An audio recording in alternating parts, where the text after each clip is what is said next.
Now, what about socialism?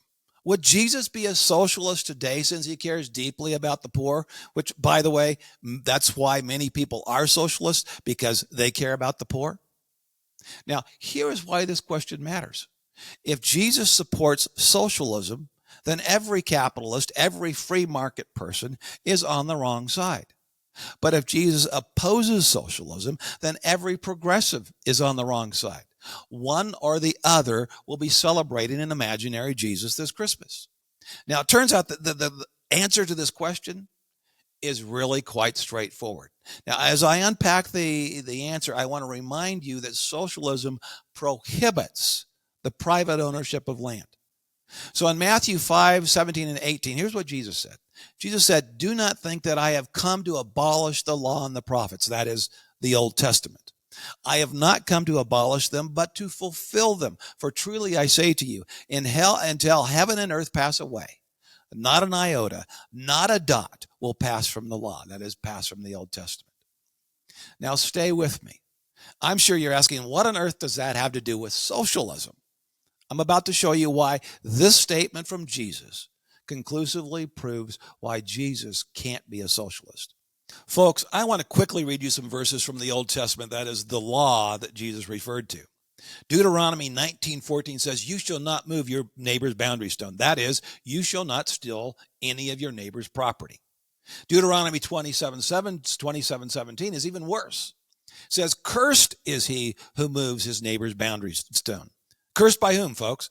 By God himself. Proverbs 22:28 says, "Do not move the ancient boundary which your fathers have set." Proverbs 23:10, "Do not move the ancient boundary."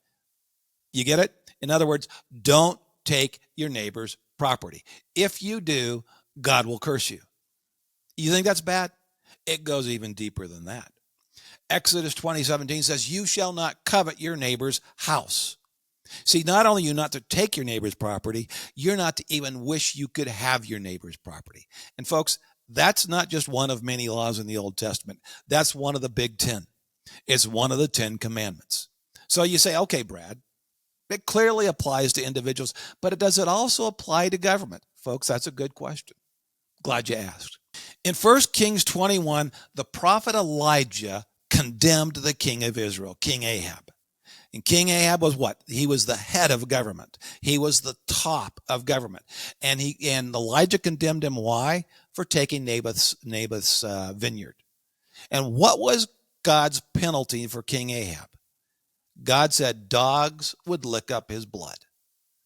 Then in Hosea 5:10, we see the princes of Judah are like those who remove a landmark. That is, those who take another person's property. And God says, "I will pour out my wrath on them like water." See, both of those passages refer to government, not to average people. Now, there are many, many more Old Testament passages that advocate, not just say it's okay, but advocate private ownership of property. But folks, don't believe me. Go read your Bible for yourself. It's all there in black and white. You can go and see for yourself. See, the Old Testament law, which Jesus said would not pass away, fiercely protects private property. So based on Jesus' words, is it possible that he could be a socialist? Not on your life. Now, did you notice here, I'm going to digress. Did you notice that I didn't actually say no, but you knew exactly what I meant, didn't you? I point this out for a specific reason, because in the next segment, I'm going to refer back to this comment. So don't forget it. But let's summarize before we move on. It's clear that if you believe Jesus was a socialist, you will be celebrating an imaginary Jesus this Christmas.